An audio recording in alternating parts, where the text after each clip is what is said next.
ব্রট to you by V-Guard, co-powered by Sensodyne ও ভিমল বলো কথা কেশরী। Associate sponsor UltraTech cement.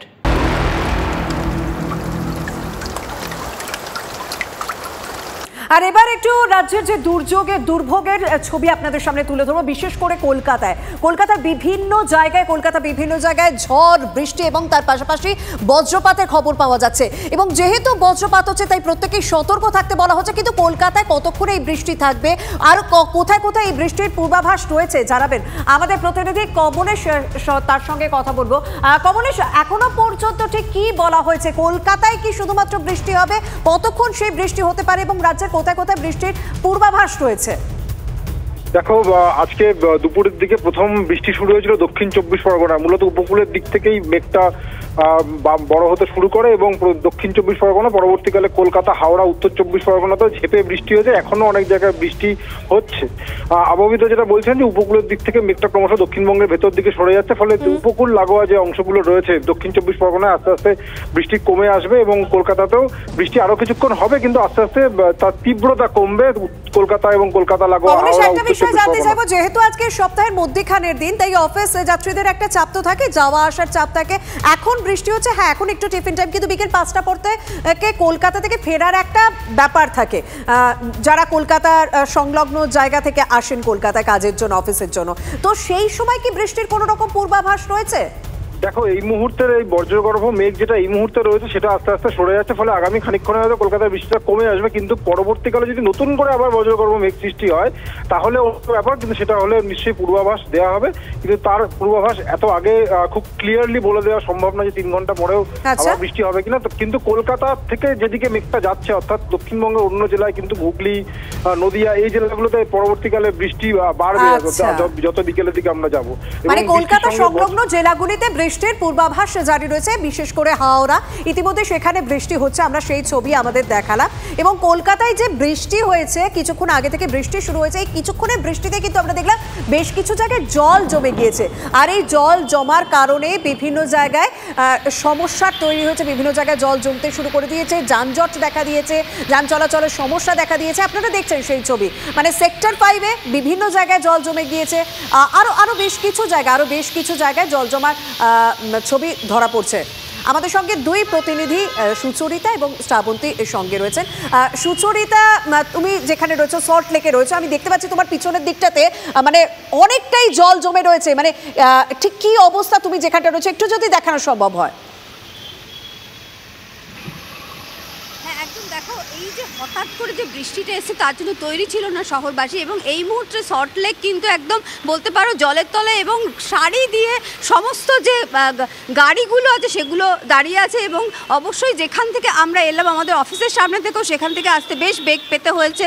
এবং আর কিছুক্ষণ যদি এই রকম বৃষ্টি চলতে থাকে তাহলে কিন্তু নাজেহাল অবস্থা হবে। এবং আজকে যেহেতু তুমি যেরকম বললে যে সপ্তাহের একদম মাঝখান, তো অর্থাৎ কিন্তু প্রত্যেকটা অফিস খোলা রয়েছে এবং দেখতেই পাচ্ছ যে সবাই কিন্তু যারা রাস্তায় রয়েছে, যারা রাস্তায় গাড়িগুলো দাঁড়িয়ে রয়েছে সেগুলো কিন্তু প্রায় এবার ইঞ্জিন ছোবে এরকম একটা জল জমে রয়েছে। এবং সবথেকে বড় রিস্কের কিন্তু, কারণ সল্ট লেক সেক্টর 5-এ বেশিরভাগ জায়গায় রাস্তাতেই গাড়ি রাখতে হয়। তো এমন জায়গায় জল জমে গিয়েছে, বেশ কিছু জায়গায় যে এত জল জমে গিয়েছে তাই রাস্তায় যে গাড়িগুলো রয়েছে সেগুলোর ইঞ্জিনে কিন্তু সমস্যা দেখা দিতে পারে, এরকম একটা আশঙ্কা করা হচ্ছে। সুচরিতা, তুমি আমাদের সঙ্গে থাকো। সুচরিতা, আমাদের তথ্য প্রযুক্তি সংস্থা যে সমস্ত জায়গায় রয়েছে সল্ট লেকের ছবি, সেক্টর 5-এর ছবি আপনাদের সামনে তুলে ধরলো, কিন্তু অফিস পাড়া, কলকাতার অন্যদিকে অফিস পাড়ার দিকে নজর রাখবো, কারণ হাইকোর্ট চত্বরে রয়েছেন আমাদের প্রতিনিধি শ্রাবন্তী। শ্রাবন্তী, হাইকোর্ট চত্বরের ছবিটা কি বলো? কারণ সেখানে টিফিন টাইমে যদি দেখা যায়, এই বৃষ্টিটা টিফিন টাইম, আর এই চত্বরে কিন্তু টিফিনের সময় প্রচুর মানুষ আসেন, ভিড় করেন, সেই জায়গাটার অবস্থাটা কিরকম? দেখো, দুটো সমস্যা রয়েছে। একটা হচ্ছে বারবার বাজ পড়ছে, যেরকম বজ্র বিদ্যুৎ সহ বৃষ্টির একটা পূর্বাভাস কমলেশ আমাদের জানাচ্ছিল। ফলে যারা কাজ করতে আসছেন, হাইকোর্ট চত্বরে আসছেন, তাদের একটা সমস্যা। কোনো একটা জায়গায় ছাদ রয়েছে, সেখানেই তারা আপাতত আস্তানে নিয়েছেন। সরাসরি ছবিতে চলে যাব। এই মুহূর্তে যথেষ্ট বৃষ্টি হচ্ছে, বৃষ্টিটা থামছে, আবার মুষলধারে বৃষ্টি হচ্ছে। স্বাভাবিকভাবেই কাজের পরিস্থিতিতে একটা জটিলতা তৈরি হয়েছে। যারা আসছেন দূর দূরান্ত থেকে, বিশেষত এখানকার আইনজীবীরা রয়েছেন তাদেরকে বারবার মূল বিল্ডিং এবং সেন্টিনারি বিল্ডিং সেখানে ছোটাছুটি করতে হয়। যদিও একটু হলেও সৌভাগ্য যে এই মুহূর্তে মধ্য কলকাতার বিভিন্ন জায়গায় জল জমলেও হাইকোর্ট চত্বরের আশেপাশে যারা রয়েছেন সেখানে অতটা জল জমেনি। এখানে শুধুমাত্র যদি ছাতা নিয়ে না আসা হয় বা বারবার যেরকমটা বলছিলাম বাজ পড়ছে, তাতে বেশ কিছুটা সমস্যা হচ্ছে। এখন আপাতত যেহেতু বিকেলবেলা সকলে বাড়ি ফিরবেন, সেখানে যানজটের সমস্যা অনেকটা বেশি হতে থাকবে যদি বৃষ্টি না কমে। স্বাভাবিকভাবেই সকলে সেই চিন্তাই করছেন। একদম বেলার দিকে যেহেতু বৃষ্টি হয়েছে তার একটা প্রভাব মানে অন্তত সন্ধে অবধি থাকবে বলে এরকম একটা আশঙ্কা করা যেতেই পারে। কারণ কলকাতার যেমন বলছিলেন আমাদের প্রতিনিধি শ্রাবন্তী, যেমন বলছিলেন যে হাইকোর্ট চত্বরে জল জমেনি, কিন্তু কলকাতার মধ্য কলকাতার বেশ কিছু জায়গা রয়েছে যেখানে একটু বৃষ্টিতে কিন্তু জল জমে, সেই জল সরতে যথেষ্ট সময় লাগে। তাই একটু পরেই অফিস ছুটির টাইম, তাই অফিস থেকে যারা বাড়ি ফিরবেন তখন একটা কোথাও যানজটের সমস্যা দেখা দিতে পারে। আমাদের অপর প্রতিনিধি এই মুহূর্তে রয়েছেন সুমন, তুমি যেখানে রয়েছো সেই জায়গায় বৃষ্টির ছবিটা একটা দেখাও। কারণ হাইকোর্ট চত্বরে বলছিল যে জল জমেনি, কিন্তু সেখানে একটা বজ্রপাতের একটা ভয় রয়েছে কারণ প্রচুর বাজ পড়ছে।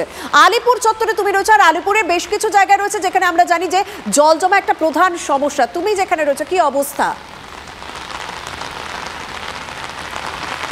তোমাকে বলি শর্মিষ্ঠা, আমি এখন রয়েছি আলিপুর আবহাওয়া দপ্তরের অফিসে এবং আলিপুরের যে বডিগার্ড লাইন রয়েছে সেখানে প্রচণ্ড পরিমাণে জল জমে। আবহাওয়া দপ্তর তরফ থেকে আমরা যেটা জানতে পারছি যে কলকাতার আকাশে 13 কিলোমিটার উঁচু বজ্রগর্ভ মেঘ রয়েছে এবং তার জন্যই এই বারংবার তুমি বজ্রপাতের আওয়াজটা শুনতে পাচ্ছ এবং মুষলধারে যে বৃষ্টি চলছে সেই বৃষ্টি কিন্তু আরও দীর্ঘক্ষণ চলবে। তার কারণ যে স্তর মেঘের তা কিন্তু বেশ উঁচু, সেই জায়গায় দাঁড়িয়ে হিমাঙ্কের স্তরও নেমে এসছে, তাই শিলাবৃষ্টি হয়েছে কলকাতার বিভিন্ন প্রান্তে। এবং আলিপুর আবহাওয়া দপ্তর থেকে জানানো হচ্ছে এই বৃষ্টি কিন্তু এখনই ছেড়ে যাওয়ার নয়, বেশ দীর্ঘক্ষণ এই বৃষ্টি চলবে। এবং আমি তোমাকে দেখাতে বলবো যে আমরা যে আবহাওয়া দপ্তরের চত্বরে রয়েছে সেখানেও কিন্তু বিভিন্ন জায়গায় জল জমতে শুরু করেছে সামান্য, এবং কিছুক্ষণের মধ্যে কিন্তু আবহাওয়া দপ্তরের তরফ থেকে আরও পরিষ্কার করে জানানো হবে যে এই পূর্বাভাস কি থাকতে পারে। বলা চলে আজকে কিন্তু কলকাতার যে বৃষ্টি সে কিন্তু দীর্ঘক্ষণ চলবে এবং অন্যান্য জেলাতেও কিন্তু বৃষ্টির সম্ভাবনা থাকছে। মানে কলকাতার বৃষ্টি দীর্ঘক্ষণ চলবে, তাই আমরা প্রচন্ড গরমে এই আওয়াজটার অপেক্ষা করছিলাম, এই বৃষ্টির যে আওয়াজটা হচ্ছে সেই আওয়াজটার অপেক্ষা করছিলাম, বৃষ্টির অপেক্ষা করছিলাম। কিন্তু বৃষ্টি যখন শুরু হয়েছে তখন দেখছি বেশ কিছু জায়গায় কিন্তু মানুষকে দুর্ভোগে পড়তে হচ্ছে, কারণ সাংঘাতিক বৃষ্টি, তার সঙ্গে সঙ্গে বজ্রপাত। এবং এই বৃষ্টি কলকাতায় চলবে, দীর্ঘক্ষণ চলবে এবং কলকাতা সংলগ্ন জেলাগুলিতেও সেই বৃষ্টির পূর্বাভাস রয়েছে। কিন্তু এরই মধ্যে তো আমরা জানি ভোটের প্রচার চলছে, অভিষেক বন্দ্যোপাধ্যায় তার আজকে দুটি সভা ছিল, কালনা এবং রামপুরহাট দুটি সভা ছিল, কিন্তু এই প্রাকৃতিক দুর্যোগের কারণে তার চপার উঠতেই পারলো না, যে কারণে এই দুটি সভা বাতিল করে দেওয়া হয়েছে। বিস্তারিত জানাবেন আমাদের প্রতিনিধি সৌরভ সঙ্গে রয়েছেন। সৌরভ, তিনি সশরীরে পৌঁছতে পারলেন না, তো তার সাবস্টিটিউট কোনো ভাবনা চিন্তা কি রয়েছে এই সভার জন্য? কারণ প্রচুর মানুষ হয়তো ইতিমধ্যেই তারা সেখানে সভা এলাকায় জমায়েত হয়েছেন। দেখো, অবশ্যই একটা স্বস্তির বৃষ্টি ব্যাপক গরমের পর, কিন্তু এই স্বস্তির বৃষ্টি নিঃসন্দেহে রাজনৈতিক নেতাদের কিছুটা অস্বস্তিদের মুখে ফেলেছে।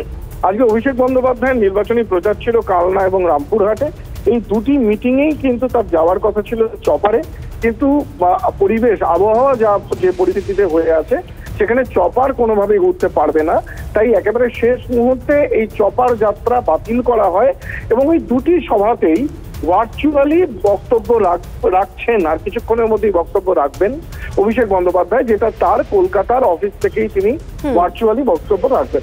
আচ্ছা, অনেক ধন্যবাদ সৌরভ। অর্থাৎ ভার্চুয়ালি উপস্থিত থাকছেন রামপুরহাট এবং কালনার সভায় অভিষেক বন্দ্যোপাধ্যায়।